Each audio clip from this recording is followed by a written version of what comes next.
እና ማተብ በስመ አብ ወወልድ ወመንፈስ ቅዱስ አሃዱ አምላክ አሜን። የተከበራችሁ ኦርቶዶክሳውያን በዚህ ሰዓት መርሃ ግብሩን ለመካፈል በዝግጅት ላይ ያላችሁላችሁን ሰላም ብያለሁኝ። እግዚአብሔር አምላካችን ስሙ የተመሰገነ ይሁንልን። የቅዱሳን መላእክት፣ የጻድቃን፣ የሰማዕታት በረከታቸው ረድኤታቸው አይለየን። እንግዲህ ከባለፈው ክፍል 1 አሁን ወደ ክፍል 2 ነው የምናልፈው። ዛሬ እንደ እግዚአብሔር መልካም ፈቃድ እግዚአብሔር በሰጠን ጊዜና ሰዓት የምንመለከተው በክፍል 2 የሚሆነው አንደኛውና የመጀመሪያው የመላእክት አሰፋፈራቸውን በተመለከተ መላእክት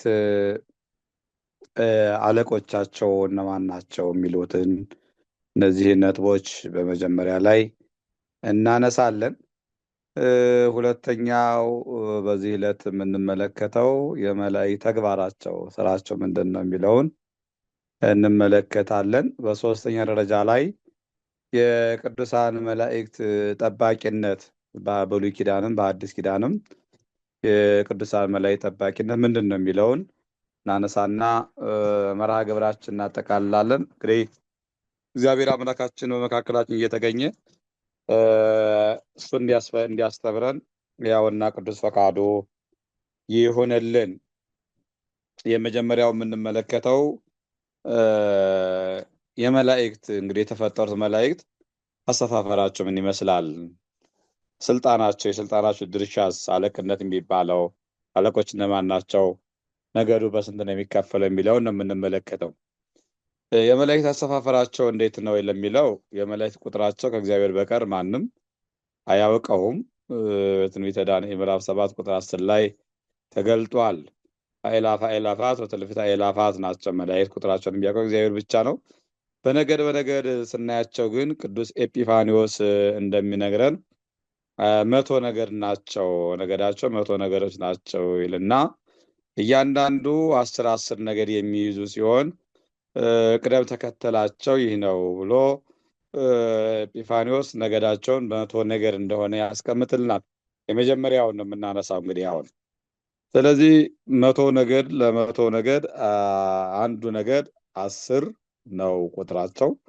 የ10ሩ ነገድ አለቃ ደግሞ አንድ አለቃ አለውና ስለዚህ እነማን ናቸው የሚለውን እናንሳ። አሁን ይህን የምንመለከተው በጥንተ ተፈጥሮ መላእክት ተፈጥረው እንዴት ምድባቸው ምን ይመስላል፣ ነገዳቸው ምን ይመስላል የሚለው ነው እያየን ያለ ነው። በዛ ልክ እንድትረዱኝ አሁን 10ሩን ነገዶች እና 10ሩን አለቆች እናነሳለን። ኋላ ላይ ግን አንዱ የሚቀነስ አለ፣ ሁላችሁ ታውቁታላችሁ። ኋላ ላይ ቀነሰን እናስቀምጣለን። የእሱ ነገር ወደ ማን ሆነ የሚለው ነገር እናያለን። የመጀመሪያው ነገር ተብለው የሚጠሩት እነማን ናቸው ሲባል ከነዚህ የመጀመሪያ ሆነው የተጠሩት አጋዕስት ይባላሉ። አጋዕስት የሚባል ነገድ የነገድ ስም ያላቸው ናቸው። አለቃቸው ሳጥናኤል ነው። ሰማሊያ ብሎ ይጠራዋል። በአሁኑ ሰዓት ያው ዲያብሎስ ብለን የምናውቀው የወደቀው መልአክ ማለት ነው። ቀድሞ ሳይወድቅ ግን የአጋዕስት የተባሉት ነገድ መሪያቸው ነበረ ሳጥናኤል። ስለዚህ የመጀመሪያው ነገድ አጋዕስት ይባላሉ፣ መሪያቸው ሳጥናኤል ነው። ሁለተኛው ኪሩቤል ይባላሉ። የኪሩቤል አለቃቸው ኪሩብ ነው። እነዚህ አራት ራስ 4 ገጽ አላቸው። ገጻቸውም ገጸ ሰብ የሰው ፊት፣ ገጸ አንበሳ የአንበሳ ፊትን ይመስላል። ሰውነታቸው ሁሉ በአይን የተሸለመ ሲሆን አይናቸውም እንደ ነብር ቆዳ ዥንጉርጉር ነው ይላል። ይህ በትንቢተ ሕዝቅኤል ምዕራፍ 1 ቁጥር 6 ጀምረን እስከ 7 ባለፈው ትንቢተ ሕዝቅኤል ምዕራፍ 1 ቁጥር 18 እስከ 19 ባለው ላይ ተጽፎ እናገኘዋለን። እናንተ በደንብ አንብቡት። አገልግሎታቸው በቀሳውስት አምሳል የሥላሴን ዙፋን መሸከም ነው። አገልግሎታቸው በቀሳውስት አምሳል የሥላሴን ዙፋን መሸከም ነው። እነዚህ ኪሩቤል የተባሉ ነገር ናቸው። አለቃቸው ኪሩብ ነው። እዚህ ጋር በደንብ አድርጋችሁ ግንዛቤ የምትወስዱ በተለምዶ በመላእክት አለቆች ብለው ሰዎች የሚናገሯቸው ስላሉ ይሄ ላይ እንድትረዱት ነው። እነዚህ 10ሩ የነገዶች አለቆች እነማን ናቸው የሚለው እንድንጠቀምበት የሚረዳን ክፍል ነው። ከነገረ መላእክት አንዱ ክፍል ይሄ ስለሆነ በደንብ እንድትከታተሉ ትፈልጋለሁኝ። ሶስተኛው ሱራፌል ይባላሉ። ሱራፌል አለቃቸው ሱራፊ ነው። በዲያቆናት አምሳል ለጸሎት የሚተጉና የሚያተጉ የምስጋና መላእክት ናቸው። ገጻቸው እነዚህ ደግሞ ገጸ ንስር፣ ገጸ እንስሳ ይመስላል። የንስር ገጽ አላቸው፣ የእንስሳ ገጽ አላቸው። 6 ክንፍ አላቸው። ይህም በትንቢተ ኢሳይያስ ምዕራፍ 6 ቁጥር 2 ጀምረን ስናነበው በስፋት ሱራፌል የሚለውን ይገልጽልናል። እና የነዚህ የሱራፌል አገልግሎታቸው ምንድነው የሚለውን በዚህ ልንረዳ ይገባል። በዲያቆናት አምሳል ለጸሎት የሚያተጉ የምስጋና መላእክት ናቸው ብለው ሊቃውንቱ ይተረጉሙልናል። ሶስተኛው ሱራፌል ናቸው። አለቃቸው ሱራፊ ይባላል። አራተኛው ኃይላት ይባላል ነገዱ። የኃይላት አለቃቸው ቅዱስ ሚካኤል ነው። እንግዲህ ነገ ዋዜማው ጀምሮ በሰኔ ወር ሰኔ 12 ያደረገው ድንቅ ታሪክ በዕለቱ የሚተነተን የሚተረጎም ነው የሚሆነው። ቅዱስ ሚካኤል የኃይላት አለቃቸው ነው። መጽሐፈ ሄኖክ ምዕራፍ 10 ቁጥር 2 እስከ 10 ባለው ላይ ተጽፎ ይገኛል። ምናልባት መጽሐፉን ባላነበት ላይ ሰዓት እንድንጠቀም ብዬ ነው። እናንተም ደግሞ ስታነቡ እውቀታችሁ ይዳብራል እና ይሄ የሚነገረው መልእክት ማስታወሻ በመያዝ አንብቡት። ስለሚጠቅመን በደንብ እንትረዱታላችሁ። ራሳችን ስናነበው መረዳት ስለምንችልና ከዛን አንጻር ወሰዱልኝ። ስለዚህ አራተኛው ኃይላት ይባላሉ። አለቃቸው ቅዱስ ሚካኤል ነው። እነዚህም የሥላሴን ሰይፍ ጃግሬዎች ናቸው ይላል። የሥላሴ ሰይፍ ጃግሬዎች ናቸው ብሎ ሊቃውንት ያስቀምጣል። አምስተኛው አርባብ ይባላሉ። አለቃቸው ቅዱስ ገብርኤል ነው። በሥላሴ ፊት በአጋፋሪ በአስተናጋጅ አምሳል የሚቆሙ ናቸው። መጽሐፈ ሄኖክ ምዕራፍ 10 ቁጥር 7 ጀምራችሁ ታሪኩን አንብቡት። በአዲስ ኪዳን ደግሞ የሉቃስ ወንጌል ምዕራፍ 1 ቁጥር 19 ላይ አነ ውእቱ ዘእቀውም ቅድመ እግዚአብሔር፣ በእግዚአብሔር ፊት የምቆመው እኔ ነኝ።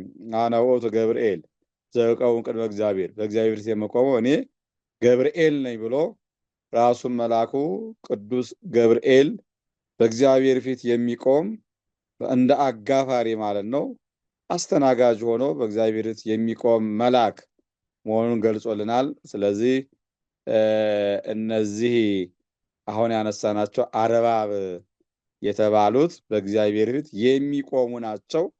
አለቃቸው ቅዱስ ገብርኤል ነው። ስድስተኛው መናብርት ይባላሉ። አለቃቸው ቅዱስ ሩፋኤል ነው። በጋሻ ጃግሬ አምሳል ያገለግላሉ ይላል። የመብረቅ ጋሻ የእሳት ጦር ይዘው ዘላለም እንደ ነፋስ ሲበሩ ይኖራሉ ነው የሚለው። ዘላለም እንደ ነፋስ ሲበሩ ይኖራሉ። ስለዚህ ስድስተኛው መናብርት ናቸው። አለቃቸው ቅዱስ ሩፋኤል ነው። ሰባተኛው ስልጣናት ናቸው። አለቃቸው ቅዱስ ሱሪያል ነው። የሥላሴ አዋጅ ነጋሪዎችና መላእክትን በየጊዜው ለጸሎትና ለምስጋና የሚያተጉ ናቸው ነው የሚለው። እንግዲህ አንዱ መልአክ ያተጋዋል ማለት ነው። አንዱ መልአክ አንዱን መልአክ ያተገዋል። እንዲሁም አንዱ መልአክ አንዱ መልአክንም ይረዳዋል። ከዋነኞቹ አለቆች አንዱ ቅዱስ ሚካኤል ይረዳ መጣ ያለው መልአክ ነው። በትንቢተ ዳንኤል ላይ ተጽፎ ብናገኘው አንዱ መልአክ አንዱ መልአክን ያግዘዋል፣ አንዱ መልአክ አንዱ መልአክን ያተጋዋል። እና እነዚህ የሚያተጉ እነማን ናቸው ለሚለው ስልጣናት የተባሉ ናቸው። አለቃቸው ሱሪያል ተብሎ ይጠራል። ሰባተኛው መኳንንት ናቸው። አለቃቸው ሰዳካኤል ይባላል። የሥላሴ ቀስተኞች ናቸው። ተራራ የሚንድ ድንጋይ የሚሰነጥቅ የእሳት ፍላጻ የእሳት ቀስት ይዘው ሰውን ከመከራ ሥጋ ከመከራ ነፍስ ሲጠብቁ ይኖራሉ። በትንሣኤ ዘጉባኤ ጊዜ የሰውን ሁሉ አጥንት ሰብስበው ለትንሣኤ የሚያበቁ እነዚህ ናቸው። የማቴዎስ ወንጌል ምዕራፍ 24 ቁጥር 31 ላይ እንግዲህ ትንሣኤ ዘጉባኤን በዛ ላይ ተምረነው አናውቋል። መጽሐፍ ቅዱሱን መለከት የሚነፉ እነዚህን የሰውን ልጅ ሥጋ እንዲሰበሰብ የሚያደርጉ እነዚህ ቅዱሳን መላእክት ናቸው። ስምንተኛው ሊቃናት ይባላሉ። አለቃቸው ሰላታኤል ይባላል። የሥላሴ ፈረስ ባልደራስ ናቸው። የእንስሳት ጠባቂ መላእክት ናቸው። የእንስሳት ጠባቂ ናቸው። እነዚህ ዘጠነኛው መላእክት ናቸው። አለቃቸው አናንኤል ይባላል። እንደ ብረት የጸና የእሳት ነጎድጓድ ወደ ምድር የሚያወነጭፉ ፀሐይን፣ ጨረቃን፣ ከዋክብትን፣ አዝዕርትን፣ አትክልትን፣ እጽዋትን ከምድር በላይ ከሰማይ በታች የተፈጠሩ የሚጠብቁ ናቸው። መጽሐፈ ኩፋሌ ምዕራፍ 2 ቁጥር 6 ጀምሮ እነዚህ ቅዱሳን መላእክት ይጠራቸዋል። ቁጥር ምናልባት ስናገር የተሳሳትኩ ይመስለኛል። 10ኛ ላይ ነው ያለው። ስለዚህ ከነዚህ መካከል እንግዲህ የሳጥናኤል ተሽሯል። ሳጥናኤል ሲሻር ከ10ሩ ነገዱ ወደ 99 ቁጥር ወርዷል። አለቆቹም 9 ይሆናሉ ማለት ነው። ምክንያቱም ሳጥናኤል ሲሻር የሚቀሩት 9ኙ የ99ኙ ነገደ መላእክት አለቆች ናቸው የሚቀሩት። ስለዚህ ሳጥናኤል ስናነሳ የሚቀሩ እነማን ናቸው ስንል ኪሩብ አለቆችን ያዙ። ኪሩብ አንደኛው ኪሩብ ነው። ሁለተኛው ደግሞ ሱራፊ በአለቅነት ሆኖ ይቀጥላል ማለት ነው። አሁንም እየቀጠለ ያለ ነው። ቀጥሎ ያለው ሶስተኛው ቅዱስ ሚካኤል ነው። ቅዱስ ሚካኤል በአለቅነቱ አሁንም ያለ ነው ማለት ነው። አራተኛው ቅዱስ ገብርኤል ነው። የአለቆቹን በአለቅነት ሆኖ እየመራ ያለው ቅዱስ ገብርኤል ነው። አምስተኛው ቅዱስ ሩፋኤል አለቃ ሆኖ አሁንም እየመራችሁ ያለ መልአክ ነው። ስድስተኛ ሱሪያል ነው። አሁንም በአለቅነት ሆኖ የሚመራ ቅድም የዘለሉት መኳንንት የሚለው ነው። ይቅርታ መኳንንት ነው። ሰባተኛው መኳንንት ሰዳካኤል ነው። አሁንም የአለቆች በአለቅነት ሆኖ የሚመራ ይሄ መልአክ ነው። ሰባተኛ ስምንተኛው የሊቃናት መሪያቸው ሰላታኤል ነው። ሰላታኤል አሁንም የ99ኙ የአንዱ ነገድ መሪ ሆኖ እያገለገለ ወይም እየመራ ያለ መልአክ ነው።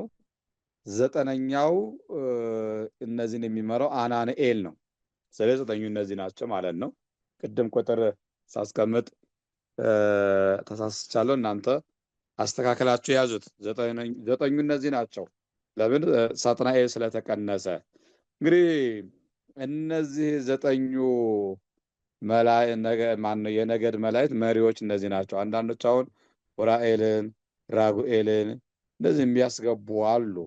እነዛ 7ቱ ሊቃነ መላእክት ብለው ተብለው የሚቀመጡ ናቸው እንጂ ከ9 የነገደ መላእክት መሪ ሆነው የሚቀመጡ አይደለምና በዚህ ልንረዳ ይገባል። 7ቱ ሊቃነ መላእክትና 9ኙ ሊቃነ መላእክትን ለይተን ማወቅ ይጠበቅብናል ማለት ነው። እነዛ ከዚህ ውስጥ አይመደቡም። ስለዚህ ይህንን ካልን ቦታቸው 3 ሲሆን እነዚህ ቅዱሳን መላእክት የሚኖሩባቸው ቦታዎች 3 ሲሆኑ ኢዮር፣ ራማ እና ኤረር ይባላሉ። ኢዮር፣ ራማ እና ኤረር ይባላሉ። የመጀመሪያዎቹ 40 ነገድ በኢዮር፣ ቀጣዮቹ 30 በራማ፣ መጨረሻዎቹ 30 በኤረር የሰፈሩ ናቸው። እንግዲህ 30 እና 30 60 ይሆናል። 40 ሲጨመርበት 100 ይሆናል። በመቶ ነገድ ነው። በጥንተ ተፈጥሮ ነው ይሄ እያስቀመጠ ያለው። እንግዲህ ዲያብሎስ በትዕቢቱ ከተዋረደ በኋላ የነገደ መላእክት ቁጥር ከ199 አለቆች ቁጥራቸውም ከ10 ወደ 9 ተቀንሷል። እነዚህ መላእክት ለተልእኮ ፈጣሪ ካላዘዛቸው በቀር ከስፍራቸው አይለቁም። ሲያዛቸው ግን ወደ ላይ እስከ ጽርሐ አርያም ወደ ታች እስከ በርባሮስ ድረስ ከብርሃን ፍጥነት በላይ በሆነ ቅጽበት ይወጣሉ፣ ይወርዳሉ። ለዚህ ነው በዮሐንስ ወንጌል ምዕራፍ 1 ቁጥር 51 ጀምራል 52 ላይ ስናነበው ወመላእክተ እግዚአብሔር እንዘ ይዐርጉ ወይወርዱ ዲበ እጓለ እመሕያው ትሬእዩ፣ የእግዚአብሔር መላእክት በሰው ልጅ ላይ ሲወጡና ሲወርዱ ታያላችሁ ብሏል ክርስቶስ። ለናትናኤል ለፊልጶስ ሲነግራቸውና ለናትናኤል ሲነግረው ይህን ኃይለ ቃል ነግሮታል። ይህ ንጻሬ መላእክትን የማየት ደረጃ 9ኛው ደረጃ ላይ የደረሰ ሰው መላእክት ሲወጡ መላእክት ሲወርዱ ያያል እና እግዚአብሔር ካላዘዛቸው ግን የትኛውም መልአክ የትኛዎቹ መላእክት አይንቀሳቀሱም። ስለዚህ መኖሪያቸው እነዚህ 3ቱ ስፍራዎች ናቸው። እንግዲህ የሳጥናኤል ሲቀነሱ 30 ሆነው ይኖራሉ። በኢዮር 30፣ በራማም 30፣ በኤረርም 30። ስለዚህ 9ኙ ነገር እናገኛለን። ያኛው ሲቀነስ ማለት ነው። በዚህ መልኩ ነው የምንመለከተው። ነገድ የሚባለው ቅድም እንዳልኳችሁ ሊቁ በነገረ መሰረት ነው እንጂ የመላእክት ቁጥራቸው አእላፋት ወትእልፌተ አእላፋት ነው። ብዙ የሺህ ብሎ ነው መጽሐፍ ቅዱስ የሚያስቀምጣቸው። ይህንን አሰፋፈራቸውና ነገዳቸው በዚህ ከተረዳን ወደ ሁለተኛው ሐሳብ እናልፋለን። ሁለተኛው ሐሳባችን እነዚህ ቅዱሳን መላእክት በዚሁ መካከል ላይ ግን እንድትፈልገው የመላእክት ትክክለኛ ስማቸው ይታወቃሉ የሚለውን ሐሳብ ላንሳና ወደ ሁለተኛው ሐሳብ አልፋለሁኝ። የመላእክት ትክክለኛ ስም ይታወቃልን ለሚለው እንድትጨብጡልኝ ስለምፈልግ ምንም እንኳን በስም ብንጠራቸውም ስማቸው ነገረ እግዚአብሔር የሚያስረዳ እንደሆነ እንጂ በቅጥነተ ሕሊና ስናስተውለው ማን እንደሚባሉ አይታወቁም ነው የሚለው። ስም የሌላቸው ሆኖ ሳይሆን የሰው አእምሮ ሊረዳው አይችልም። ለምሳሌ ገብርኤል ማለት አምላክ ወሰብ፣ አምላክ ሰው ማለት ነው። ይህም ጌታችን የኢየሱስ ክርስቶስ ማንነትን የሚገልጽ እንጂ የመልአኩ ትክክለኛ ስም አይደለም። የመልአኩ ትክክለኛ ስምን አይገልጽም። ገብርኤል የሚለው ማንን የሚገልጽ? ክርስቶስን ነው የሚገልጽ። ሚካኤል የሚለውን ስናነሳ መኑ ከመ እግዚአብሔር ማለት ነው። የመልአክ ስም አይደለም። ይሄ ማለት ምንድነው? እንደ እግዚአብሔር ያለ ማን ነው የሚለውን ነው የሚነግረው። በነገራችን ላይ የእግዚአብሔር ትክክለኛ ስሙ አይታወቅም ማለት ስም የለውም ማለት ሳይሆን ሁለንተናውን የሚገልጽ ስም በሰው ቋንቋ መግለጽ አይቻልም። እኛ በሚረዳን መልኩ እግዚአብሔር ስንል ዓለምን የሚገዛ የዓለም ገዢ የዓለም ጌታ ብለን ነው የምንጠራው። ክርስቶስ ስንል እንደዛው፣ ኢየሱስ ስንል እንደዛ፣ አማኑኤል ስንል እንደዛ ተርጉመን በምንረዳው ልክ ለመረዳት ነው እንጂ እግዚአብሔርን ሁለንተናውን በዚህ ማጠናቀቅ ወይም በዚህ የሚገለጽ ስም ነው ብለን በስሙ በእኛ ቋንቋ መግለጽ አይቻልም። ሰውን ስም ይመሩሃ በግብሩ ስለሚል ሰውን በዛ በስሙ ልንገልጸው እንችላለን። እግዚአብሔርን መላእክትን ግን በዚህ መግለጽ ለማንችል ነው ሊቃውንት የሚራቀቁበት። ይሄንን ካልኳችሁ ወደ ሁለተኛው ሀሳብ እንሻገር። የመላእክት ተግባር ምንድን ነው ነው? የመላእክት ስራቸው ምንድን ነው ነው? ለዛሬ የተዘጋጀን ሁለተኛው ኮርሳችን የመላእክት ተግባር እንደሚከተለው ማየት እንችላለን። እንግዲህ ያለማቋረጥ እግዚአብሔርን ቅዱስ ቅዱስ ቅዱስ እያሉ ያመሰግናሉ። ኢሳይያስ ምዕራፍ 6 ላይ ተገልጾልናል። ሁለተኛው የእግዚአብሔርን መልካም ዜና ወደ ሰው ያመጣሉ። ይሄውም ለአጋር፣ ለአብርሃም፣ ለሐናም ሳሙኤል፣ ለካህኑ ለዘካርያስ፣ ለእመቤታችን መልእክት አምጥተውላቸዋል። ይሄ ነው ሁለተኛው። ሶስተኛው ማስተዋልና ጥበብን ለሰው ልጆች ያድላሉ። ቅዱስ ገብርኤል ለነብዩ ዳንኤል፣ ቅዱስ ዑራኤል ለዕዝራ ሱቱኤል ሰማያዊ ጥበብን አድሏቸዋል። ሁለተኛው። ሶስተኛው እንግዲህ ተራ ቁጥር እንዳልተሳሳት ያለማቋረጥ እግዚአብሔርን ያመሰግናሉ። አንደኛ። ሁለተኛ የእግዚአብሔር መልካም ዜና ወደ ሰው ያመጣሉ። ሶስተኛ ማስተዋልና ጥበብን ለሰው ልጆች ያድላሉ። አራተኛው ሰውን ከጥፋት ያድናሉ። ይሄውም ሎጥን ከሰዶም ገሞራ ሰዎች ጋር እንዳያጠፋ ዘፍጥረት እንዳይጠፋ ማለት ነው። ዘፍጥረት 19 ላይ ያለው ታሪክን ነው። 3 ደቂቅን ከሚነድ እሳት እንዳዳናቸው ሎጥን አድነዋል። 3 ደቂቅን ከሚነድ እሳት በትንቢተ ዳንኤል ምዕራፍ 3 ቁጥር 12 ላይ እስከ 30 ባለው ተጽፎ እናገኘዋለን። ቅዱስ ዳዊትም የእግዚአብሔር መልአክ በሚፈሩ ሰዎች ዙሪያ ይሰፍራል ያድናቸዋል ብሎ ያስቀምጣል። ያው የተአየን መልአክ እግዚአብሔር አውዶሙ ለእለ ይፈርህው ወያድኅኖሙ፣ የእግዚአብሔር መልአክ በሚፈሩ ሰዎች ዙሪያ ይሰፍራል ያድናቸውማል። መዝሙረ ዳዊት መዝሙር 34 ቁጥር 7 ላይ። ስለዚህ ቅዱሳን መላእክት ያድናሉ። አሁን ሰዎች አያድኑም መላእክት ብለው የሚሞጉትን አሉ። ያው ካለማንበብ ነው ወይም ደግሞ የጤናም ችግር ስላለባቸው ሊሆን ይችላል። መጽሐፍ ቅዱስ ግን እንደሚያድኑ በግልጽ አማርኛ ያስቀምጣሉ። በቅዱሳን መላእክት የእግዚአብሔር የማዳን ስራ ይገለጥበታል። ያለ እግዚአብሔር ፍቃድ የሚሆን ነገር የለም። እግዚአብሔር ደግሞ መላእክትን ይልካቸዋል ያድናቸውማል። ስለዚህ የእግዚአብሔር መልአክ በሚፈሩ ሰዎች ዙሪያ ይሰፍራል ያድናቸውማል። ግልጽ ያለ አማርኛ ቋንቋ ነው። በሌላ ቦታ ክፉ ነገር ወደ አንተ አይቀርብም ብሎ ባለፈው ጊዜ አነሳ ነው ኃይለ ቃል አለ። እሱን ማንሳት ነው። ሌላው አምስተኛው የሰውንም መልእክት ወደ እግዚአብሔር ያደርሳሉ። የሰውንም መልእክት ወደ እግዚአብሔር ያደርሳሉ። ይህ ማለት ምን ማለት ነው? የቆጵሮስ ሊቀ ጳጳስ ሊቁ ኤጲፋኒዎስ በአክሲማሮስ መጽሐፉ ላይ የካህናተ ሰማይ ማዕጠንት፣ የጻድቃን ጸሎት፣ የሰማዕታትን ገድል፣ የደጋግ ሰዎች ምግባርን መላእክት እንደሚያደርሱ እዚህ በመጽሐፍ አክሲማሮስ ገጽ 51 ላይ ኤጲፋኒዎስ ዘግቦልናል። ስለዚህ ጸሎታችንን ልመናችንን ወደ እግዚአብሔር ያደርሳሉ። ስራቸው ይሄ ነው። ስድስተኛ ተራ ቁጥር እንዳልሳት ያው የእግዚአብሔርን ቁጣ ወደ ሰዎች ያመጣሉ።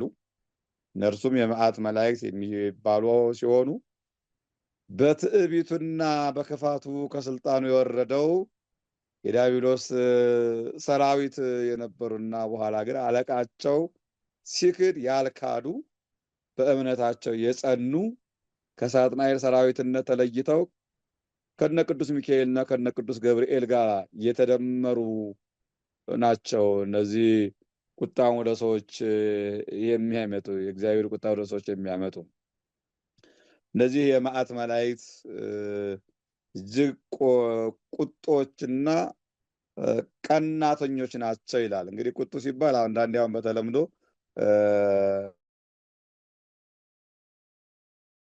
ደግሞ ገብርኤል ተደመ የምንለውም እርግጥ የተለምዶ ሳይሆን መጽሐፍ ቅዱስ ማን ነው ድርሰታዊ ሐሳብ ያለው ነው። ግን በተለምዶ ገብርኤል እንደ ቁጡ፣ ሚካኤል እንደ ርኅሩህ፣ አንዳንዶቹ በተለምዶ ምንድን ነው የሚያደርጉት? አይ ሚካኤል እኮ እኔ ምንም አይለኝም፣ ገብርኤል ነው ቁጡ፣ ገብርኤል ነው የምፈራው፣ ሚካኤልን አልፈራውም ብለው እንደ ሰዎች በሰዎች እይታ አባዬን እፈራለሁ እማዬን አልፈራም እንደሚል እንደ ሕፃን በዛ እይታ የሚያስቀምጡ ሰዎች አሉና በእኛ መመደብ እንደዚህ አይቻልም። በዚህ መመደብ አይቻልም። ገብርኤል አርመመ ሚካኤል አርመመ ገብርኤል ተደመ፣ ሚካኤል ዝም አለ ይላል። አዎ እውነት ነው። ሚካኤል ዝም አለ። በሌላም ላይ የሚቀመጥ ነገር አለ። ታሪክ ላይ ስናነብ ዓለምን እግዚአብሔር በመዳፉ ይዞ ተመልክቶ ቅዱስ ገብርኤል እስኪ እኔም ሊያዝ ብሎ ቢሞክር የሰው ልጅ ክፋቱ ሲመለከት ዓለምን ሊያጠፋት ነበረ የሚል ታሪክ አለንና ያው እንደ እግዚአብሔር ቸር ማንም የለም፣ እንደ እግዚአብሔር ርኅሩህ ማንም የለም። በዚህ ነው ቅዱስ ያሬድ ወመኑ መሐሪ ዘከማከ ወሁሉ ይሴፎ ኪያከ፣ እንዳንተ ያለ ይቅር ባይ፣ እንዳንተ ያለ ደግ፣ እንዳንተ ያለ ቸር ማን ነው? አንተን ሁሉ ተስፋ ያደርግሃል ብሎ እንደተናገረው እግዚአብሔር ነው ቸር፣ እግዚአብሔር ነው ርኅሩህ፣ እግዚአብሔር ነው ደግ። መላእክቱ ግን በተመደቡበት ነው አገልግሎት የሚያገለግሉት እንጂ በእኛ ሚዛናዊ እይታ ማስቀመጥ በመላእክት ዘንድ አንችልም። የመላእክትን ባህሪያቸውን መርምሮ የሚያውቀው ማዕበረ ኅቡዓት የተሸሸገውን የሚያውቀው እግዚአብሔርና እግዚአብሔር ብቻ ስለሆነ በዚህ መልኩ እንድትረዱ እፈልጋለሁ። ስለዚህ የመላእክት ስራቸው ይሄ እንደዚህ ዋና ዋናዎች ነው፣ በነጥብ ያስቀመጥናቸው ዋና ዋናዎች ናቸው እንጂ ከዚህም በተጨማሪ ዘርፈ ብዙ ስራ ይኖራቸዋል አላቸውም።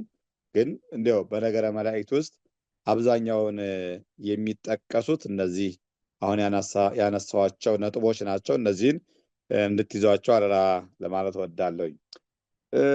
ሶስተኛው ዛሬ የምንመለከተው ጠባቂ መልአክ በሚለው ነው። ጠባቂ መልአክ እንግዲህ ባለፈውም መግቢያ ላይ እንዳነሳሁት ክፉ ነገር ወደ አንተ አይቀርብም፣ መቅሰፍትም ወደ ቤት አይገባም፣ በመንገድ ሁሉ ይጠብቁ ዘንድ መላእክት ስላንተ ያዛቸዋል፣ እግርህን በድንጋይ እንዳትሰናከል በእጆቻቸው ያነሱሃል ያለው የልበ አምላክ ቅዱስ ዳዊት መዝሙር 91 ቁጥር 10 እስከ 12 ላይ ያለው ኃይለ ቃል እያንዳንዱ ሰው ጠባቂ መልአክ አሉት፣ ጠባቂ መልአክ አለው። ቅዱስ ዳዊትም ይሄን የሚያስረዳል። እንግዲህ በብሉይ ኪዳን ስናነሳ እስራኤል ዘሥጋን የጠበቃቸው መልአክ ቅዱስ ሚካኤል ነው። ይህም ለኢያሱ በኢያሪኮ አጠገብ ነግሮታል። መጽሐፈ ኢያሱ ምዕራፍ 5 ቁጥር 14 እስከ 15 ላይ ያለውም በደንብ አንብቡት እናንተ። ይሁዳም የመልአኩ ስም ማን እንደሆነ በግልጽ ነግሮናል። ይሁዳ ያው ብዙ ጊዜ ምዕራፍ ስለማይነገርለት ቁጥር 9። ስለዚህ ለእያንዳንዱ ሰው ብቻ ሳይሆን ቅዱሳን መላእክት ለእንስሳት፣ ለእጽዋት፣ ለምድር፣ ለፀሐይ፣ ለጨረቃ፣ ለከዋክብት ከምድር በታች ለተፈጠሩ ፍጥረታት በሙሉ ጠባቂ መላእክት አላቸው። እንስሳትን የሚጠብቀው መልአክ ለምሳሌ ሰላታኤል ነው። ሰላታኤል ስለ እንስሳትን የሚጠብቅ መልአክ ነው። አናንኤል የሚባለው ነገደ መላእክት ደግሞ እንደ ብረት የጸና የእሳት ነጎድጓድና ወደ ምድር የሚወነጨፉ ፀሐይን፣ ጨረቃን፣ ከዋክብትን አዝዕርትን፣ አትክልትን፣ እጽዋትን ከምድር በላይ ከሰማይ በታች የተፈጠሩትን የሚጠብቁ መላእክት ናቸው። ሰላተ አናንኤል የሚመራው እና በመጽሐፍ ኩፋሌ ምዕራፍ 2 ቁጥር 6 እስከ 8 ቅድም ያነሳኋቸው ላይ እዛ ላይ የተጠቀሰው ይሄ ነው። ስለዚህ በሐዲስ ኪዳንም ቅዱሳን መላእክት ሲጠብቁ ጠባቂነታቸውን የምናየው ነገር ነው። ቅዱስ ገብርኤል በብሉይ ኪዳን እስራኤላውያንን ማነው አናንያ አዛርያን ሚሳኤልን ጠብቋል። በሐዲስ ኪዳን ደግሞ ቂርቆስና ኢየሉጣን እንዲህ እንደጠበቃቸው ገድለ ቂርቆስ ኢየሉጣን ማንበብ ነው። ቅዱስ ሚካኤል በብሉይ ኪዳን እስራኤላውያን ሲጠብቅ የነበረ በሐዲስ ኪዳንም ነገ ላይ የምናከብረው እነ ባህራርን እነ አፎሚያን የጠበቀ መልአክ ቅዱስ ሚካኤል ነው። በነገራችን ላይ ብሉይ ኪዳንና ሐዲስ ኪዳን ሲፈራረቅ መላእክት ግን አይፈራረቁም። ጠባቂነታቸው የሚቀጥል አንድ የተሰጣቸው ነው። በብሉይ ኪዳን ሲጠብቅ የነበረው መልአክ በሐዲስ ኪዳን ይጠብቃል። በሐዲስ ኪዳንም ስራውን ይሰራል። ስለዚህ በብሉይ ኪዳን ቅዱስ ሚካኤል እስራኤላውያንን እንዴት እንደጠበቃቸው ስንማር በሐዲስ ኪዳን ደግሞ የቅዱሳን መላእክት ጠባቂነትን እናያለን።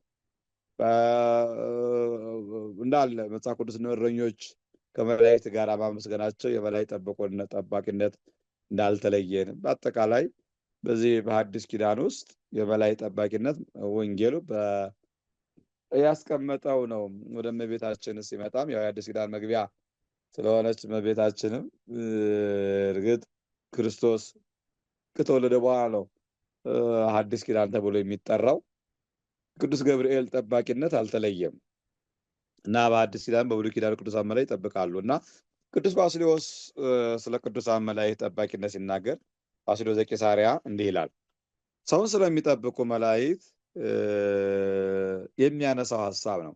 ክፉ ስራ ካልሰራን በቀር ጠባቂ መልአካችን ከኛ አይለይም። ጭስ ንብን ከቀፎው እንዲያወጣ እንደሚያደርገው ሁሉ የእኛ ኃጢአትም ጠባቂ መልአካችን ከኛ እንዲለይ ያደርገዋል ብሎ ቅዱስ ኤጲፋንዮስ ዘቂሳርያ ያስቀምጠዋል። ንብ ከቀፎው የሚወጣው በጭስ ነው። ንብን በማንባት ውስጥ ያሉ ሰዎች ይህን ያውቁታል። ጭሱ ከቀፎው ውስጥ ንቡን ያወጣዋል። ስለዚህ የኛም ኃጢአታችን የኛም ክፋታችን ጠባቂ መልአካችንን ያርቀዋል። ለዚህ ነው ሐዋርያው ሲናገር እንዲህ ይላል፣ ወኢታምዕዎ ለመንፈስ ቅዱስ ቅዱስም መንፈስ አታሳዝኑ ነው የሚለው። እንግዲህ ቅዱስ ያለው ያልተቀደሰ መንፈስ ስላለ ነው። ቅዱስ መንፈስ እግዚአብሔር መንፈስ ቅዱስ ነው። እግዚአብሔር መንፈስ ቅዱስ ደግሞ የሚያዝንብን ቅዱስ ጳውሎስ 6 ነጥቦችን እዛ ይዘረዝራቸዋል። 6 ነጥቦች ይዘረዝራቸዋል። ኤፌሶን 4:29 ጀምራችሁ እስከ መጨረሻው አንብቡት። ያው ሐሳባችን ስለ እግዚአብሔር መንፈስ ቅዱስ ሳይሆን ስለ ቅዱሳን መላእክት ስለሆነ ወደዛ እንዳልወስዳችሁ ነገር እናንተ ስለሚጠቅመን ለህይወታችንም ገንቢ ስለሆነ መንፈሳዊ ማንነታችንን ስለሚያነጸን በደንብ አንብቡት እዛ ላይ ያለውን ሐሳብ እና ቅዱሱን መንፈስን አታሳዝኑት ብሎ እነዛ 6ቱን ሐሳቦች እንዲያውም ሊቃውንቱ እነዛ 6ቱን ሐሳቦች ቅዱሳን አባቶች የልብ መርዞች ነው የሚሏቸው። የልብ መርዞች ይወገዱ የሚገቡ የልብ መርዞች ብለው ይተረጎሙታል። ይሄ ማለት ቅዱሱን መንፈስ ስናሳዝን እግዚአብሔር መንፈስ ስናሳዝን መላእክት ከኛ ይርቃሉ።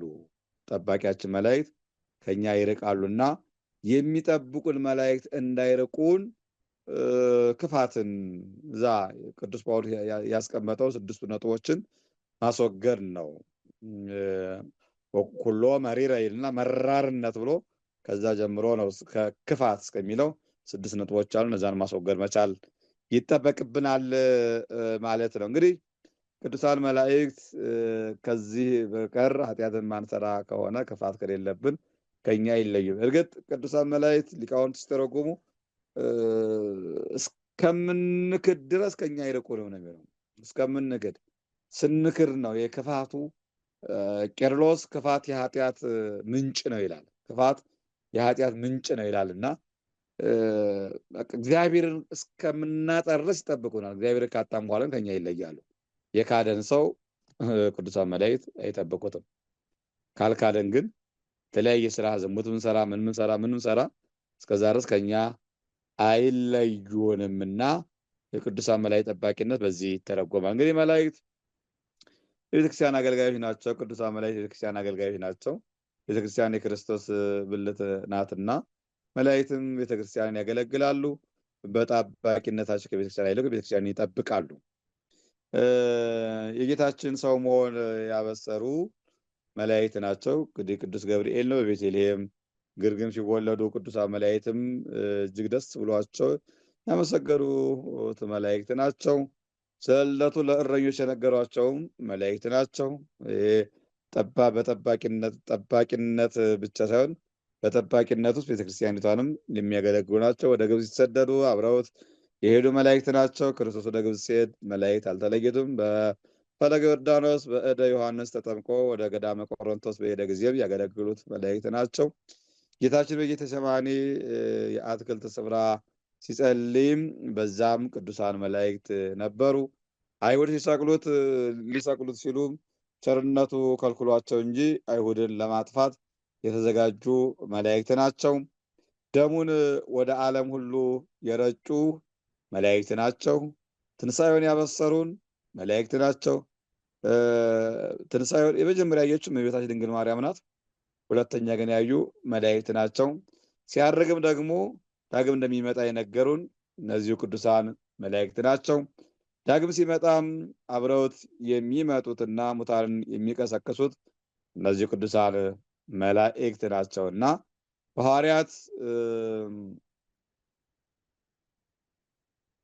በሐዋርያት ላይ የተመለከትን የሊቀ ካህናት ሐዋርያቱን ሲያስራቸው ሰንሰለታቸውን የፈቱላቸው መላእክት ናቸው። የሐዋርያት ሥራ ምዕራፍ 5 ቁጥር 17 ላይ ታሪኩ ተጽፎ እናገኛለን። የገሊላው ንጉሥ ይሁዳ ሐዋርያው ያዕቆብን ከገደለው በኋላ ጴጥሮስን ሊገለው ሲል በትል ተበልቶ እንዲሞት ያደረጉት መላእክት ናቸው።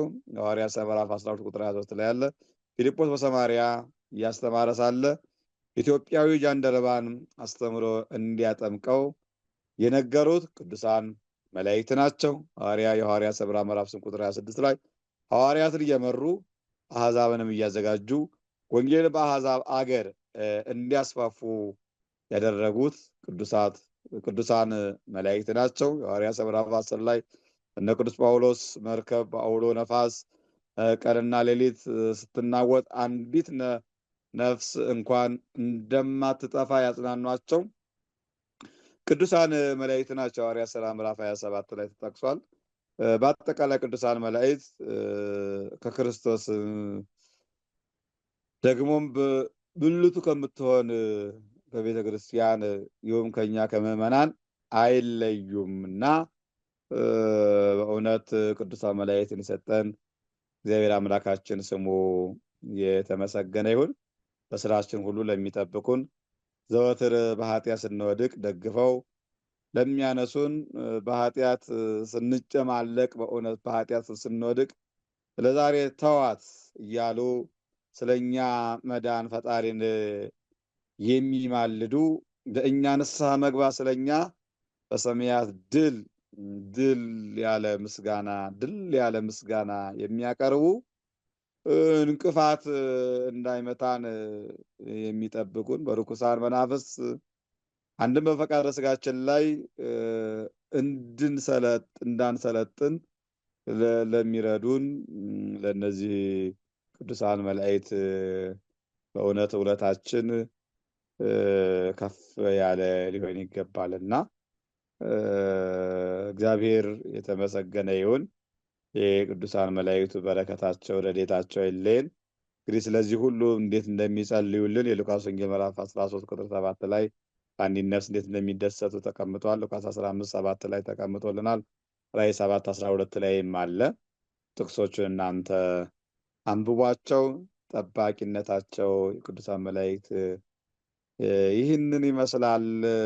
ከብዙ ባጭሩ ስንመለከተው ምናልባት ፈጠን ያልኩባችሁ ይመስለኛል። ግን ያው የተሰጠው ሰዓቱ ጊዜው አጭሩ ስለሆነ እንዳይቀር ብዬ ነው ፈጠን ያልኩባችሁና ያስተማረን የመከረን የገሰጸን የአባቶቻችን አምላክ ስሙ የተመሰገነ ይሁንልን። ወስብሐት ለእግዚአብሔር ወለወላዲቱ ድንግል ወለመስቀሉ ክቡር።